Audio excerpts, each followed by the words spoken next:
Hey, everybody. Good morning. This is Roman Polnar coming to you live from Pillar 6 College Planning, and welcome to our Financial Aid Wednesdays.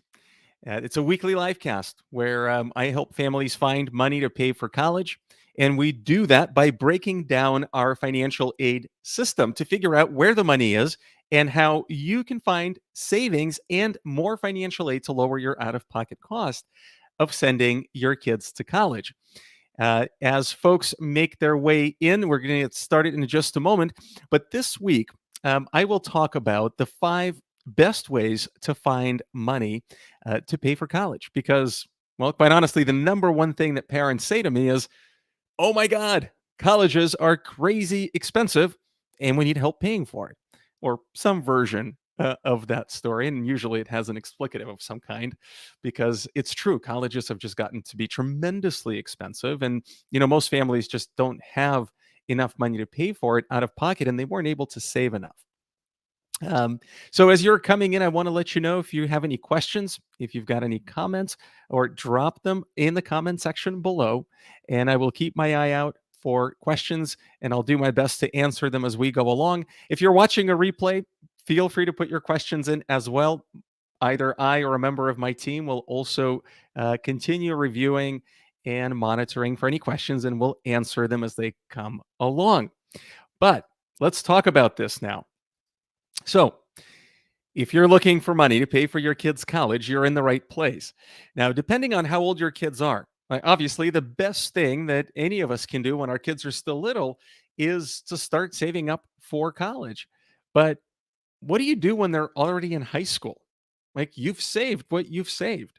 There's not exactly enough time to keep saving for college. So now it's time to figure out how you're going to save on the cost of college. And that's exactly what we're going to do today, as well as every single Wednesday when we do our financial aid Wednesdays and break apart pieces of the financial aid system to help you pay for college.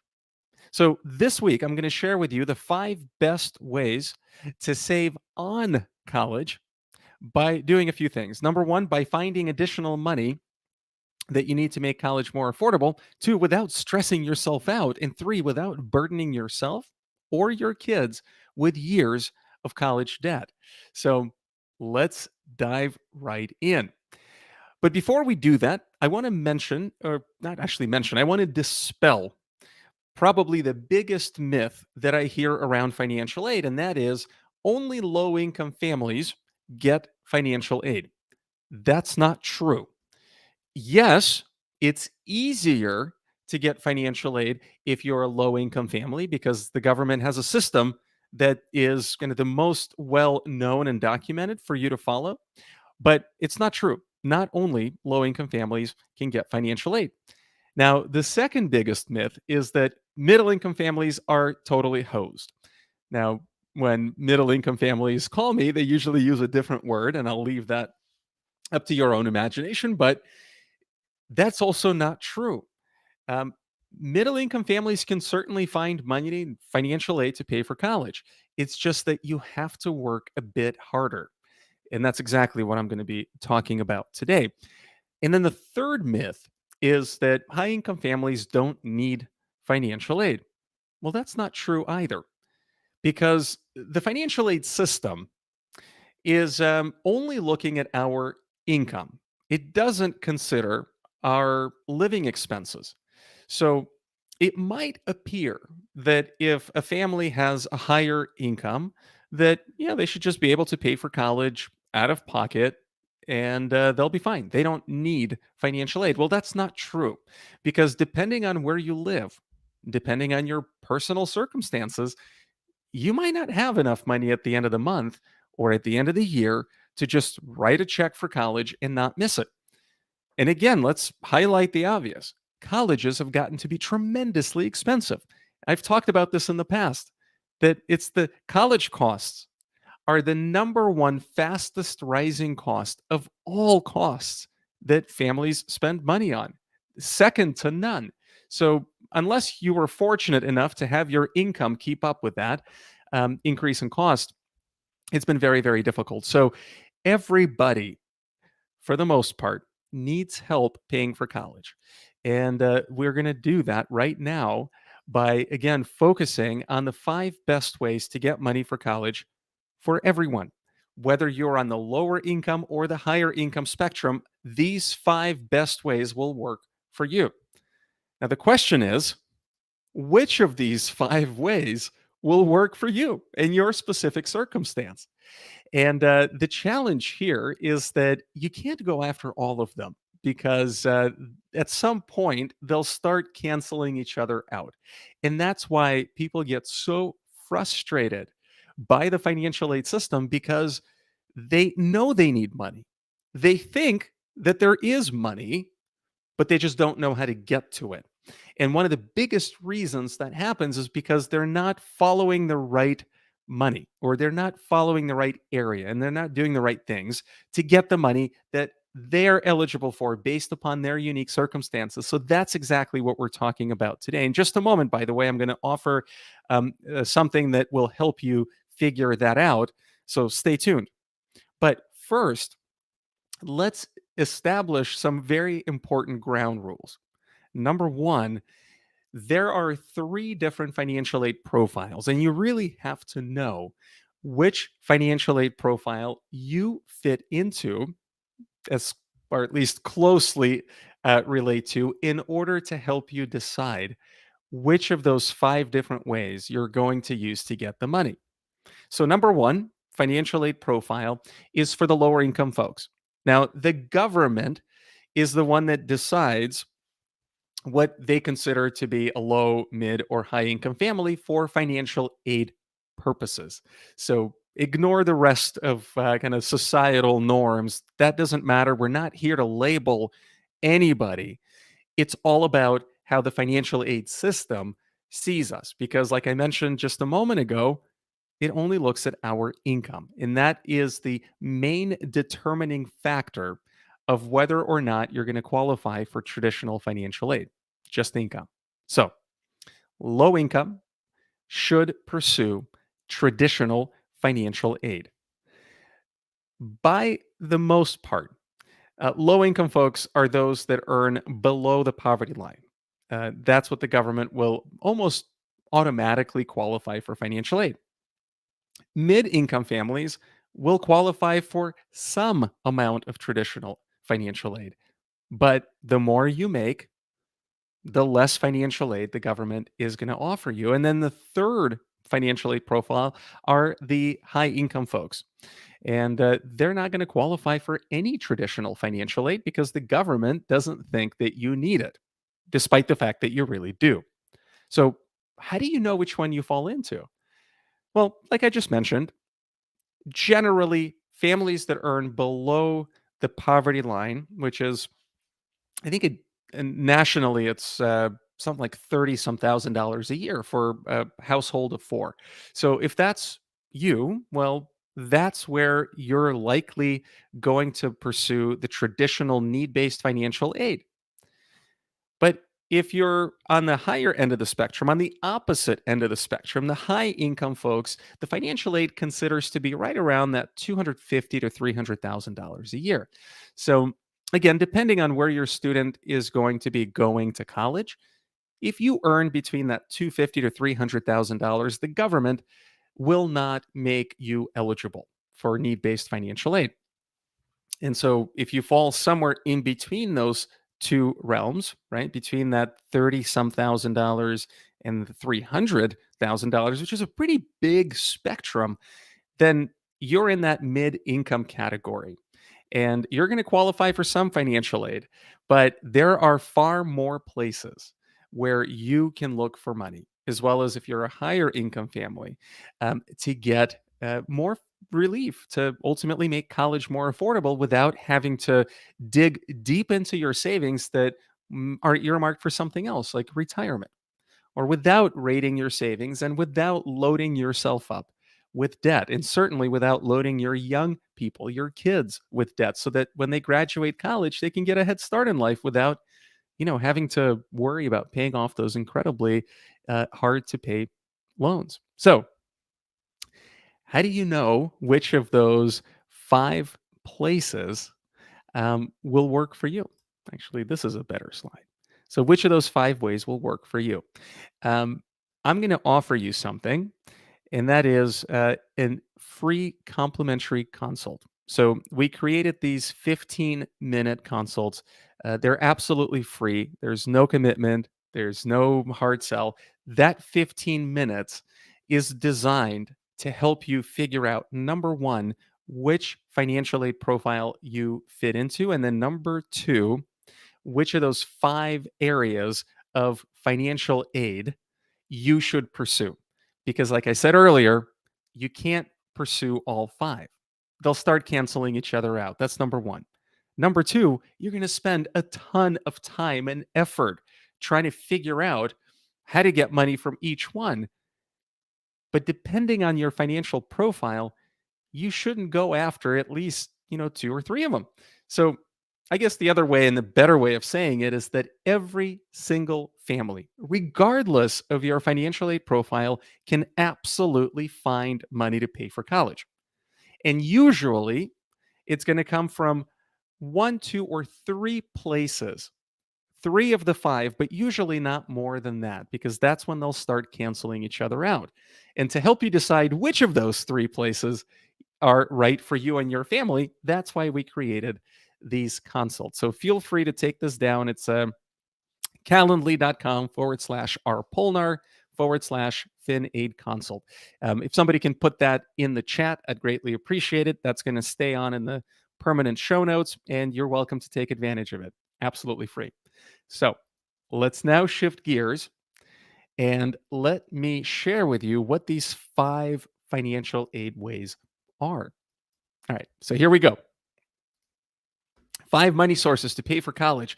And it might look a little bit like this, where you're facing these 5 different options, these 5 doors that might have financial aid behind them, but you can't open all of them. So how do you decide? Well, let's first define what these are. All right, shall we? All right. So door number one has traditional financial aid. Will you qualify for financial aid? That depends. This is the traditional need based financial aid where the government asks you to fill out those financial aid forms in order to determine what your expected family contribution is going to be, which is how much money are you going to be expected to come out of pocket. So, like I mentioned earlier, if you're on that lower income spectrum, then the government will automatically qualify you for some amount of this financial aid. But what if you're a middle income family or a higher income family? If the government doesn't think that you need the money or your expected family contribution is going to be significantly higher, probably not worth looking behind door number one. Well, that's when college scholarships come in. This is a huge area of the financial aid system that often gets overlooked because parents will think, or maybe their students will think that, well, gosh, I'm not the star quarterback, or I'm not the best MVP, or I'm not the valedictorian. I don't have a 4.5 grade point average, and I don't volunteer at 4 different organizations, and I haven't started a book club, or I'm not a president of the XY committee in school, so I'm not going to get any scholarships. Well, that's not true. Colleges, I shouldn't say all colleges, a lot of colleges have endowment money that they set aside specifically to attract students that will be a great match. There's millions and millions of dollars in college scholarships, and you can certainly go after that money if it's right for you. Well, the third area are private scholarships. They're completely outside of our financial aid system. They have nothing to do with money from colleges or the government. This is money that you get from organizations, from families, from endowments, and some corporations that you'd have to apply to and write an essay, and your student is going to have to tell them why they deserve this money. But it's a great and huge source of money. And there's no income qualification. So even if you're a high income family, there's a lot that you can get here. Now, the fourth area are going to be from tax savings and tax credits. This is a little bit more advanced, so it's hard for me to talk about it in kind of this setting because everybody's situation is so unique. but I can give you a high level overview. The government does provide some tax credits if you're paying for college and if your income qualifies. And it's a really good way of, just paying less or getting money back from the IRS as a credit. And there are also some tax savings that you can take advantage of. Is it financial aid? Not by kind of definition, it's not. But if you don't have to write a big check to the government every year and you can get some of that money back in your pocket, well, that's money you wouldn't have had. And now you can use it to pay for college. And then the fifth area is in your own finances. There are a lot of things you can do here. And actually, this uh, should go as number one because if you remember those three different financial aid profiles that I'd mentioned, it all comes down to your finances. So if you're a lower income family, category one or profile one, you should organize your finances in the most financial aid friendly way so that you get more money from the government. Now, on the other end of the spectrum, if you're a high income family and you don't qualify for need based financial aid or the traditional financial aid, then what you should do is organize your finances in order to get the highest amount of tax savings, as well as making sure that your money is working as hard for you as possible. And if you can increase the amount of money that your money's making, well, that's extra money you wouldn't have had. Or if you can cut some of the expenses out that maybe are just going out into the nowhere, that's money that you're recapturing. There's a lot that you can do there. And ultimately, like, how do you choose which of these five doors you should go after? Well, like I mentioned just a moment ago, you can usually go for at least two, in most cases, three different sources. But beyond that, it wouldn't work. So I'll see if there's any question. Thanks, Rob, for putting up the link to the calendar. So feel free if you want to find out which of these five ways will work for you, and which of these one, two, or three areas you should focus on, and what you need to do in order to actually get the money out. Go ahead, book a free conference or a free consult using that link, and I'll be happy to help you. And I think in that 15 minutes, almost every single time you'll be able to figure out, or I'll be able to tell you exactly where you should focus and what you should do in order to get the most amount of money. But I hope this has been helpful. I don't want to spend a ton of time here, but I do want to go back to say that not only low income families get financial aid, everybody can find money. But if you are a lower income family, you just have to make sure that you organize your finances to be in a financial aid friendly way. Number two, you actually have to apply. None of this is automatic. Like none of these five ways that I just mentioned are automatic, including if you're a low income family getting need based financial aid. You actually have to apply. And then number three, I think now, is that you have to apply correctly.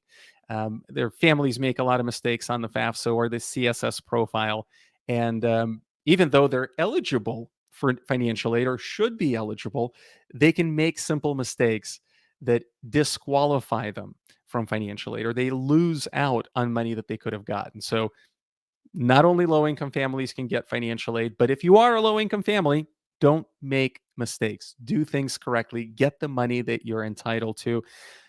Myth number three, middle income families are not are hoes. You're not. You have plenty of money. It's just you have to work harder to get the money to pay for college. And myth number three, high income families don't need financial aid.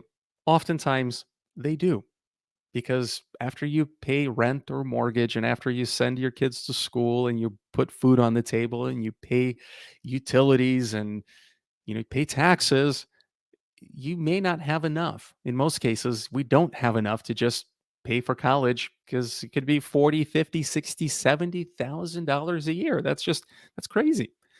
But anyways, that's what it is, and we just have to deal with it. And the way we do that is by finding money to pay for college. And I'll just leave you with this final thought: do the best you can at avoiding student loans certainly avoid parent loans.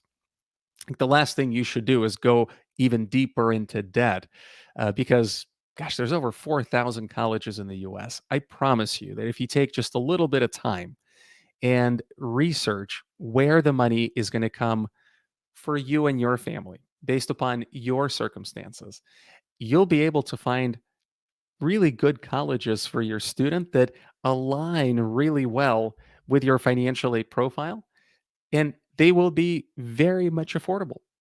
Like, even these more expensive colleges that might scare some families away might end up being a really good deal.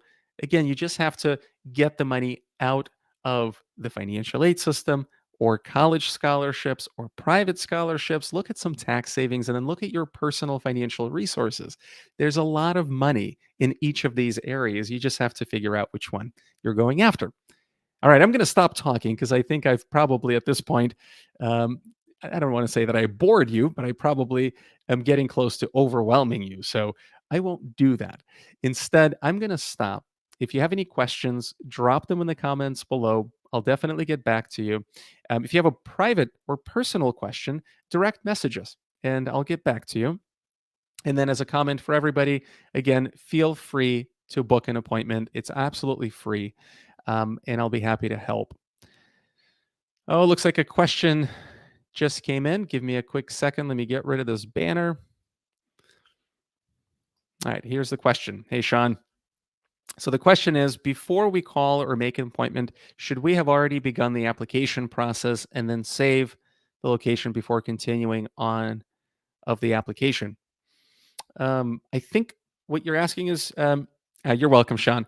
I think what you're asking is, should you have begun the application for financial aid, or acceptance? That's up to you.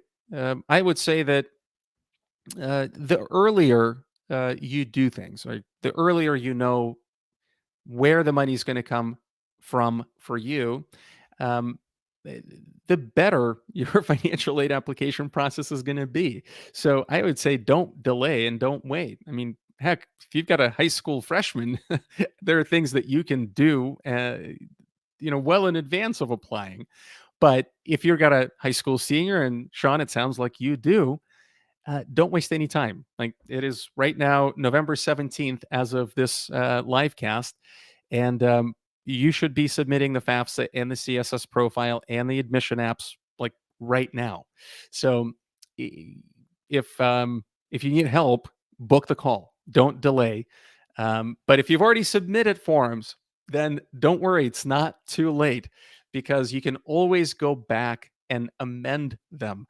And if there are any errors or any mistakes, or if you didn't do something that you should have that I will tell you about on this call, then you can absolutely go back and edit your financial aid forms and resubmit, so that your second submission and colleges are going to get the correct information. So yeah, Sean, no, I get that. I know that you don't want to make any mistakes, and you won't. Uh, by the way, we have a great course. Actually, we have two courses. One is the financial aid prep kit, and that is designed for families of sophomores, juniors, and seniors, pretty much to like master the entire financial aid process so that you don't make any mistakes for sure. But then the other one is designed specifically for families of high school seniors applying for the FAFSA right now, and that's the FAFSA uh, prep kit, I want to say, or the FAFSA kit. Um, Actually, Rob, if you're on the line, if you wouldn't mind putting that into the chat, so that folks can have access to it. It's a really, really cool and very fast course that's going to help you fill out the FAFSA super quickly, usually within 30 minutes, without making any mistakes, because I highlight question by question what you should be looking for in each one of those FAFSA questions. And so you don't make any mistakes. But yes, you're welcome to take that. You're also welcome to schedule a complimentary call. I'll help make sure that you don't make any mistakes that'll cost you money or lost financial aid. All right, everybody. Thank you so much for watching. Thanks for being here. And until the next time we talk, good luck to you. with your college planning. If you've got questions, let me know. If this is helpful, hit like or share this with your other friends and help us spread these messages to more college bound families and helping them find money to pay for college. So until the next time we talk, I wish you all the best. Stay well, be healthy, and we'll talk soon. Thanks. Bye.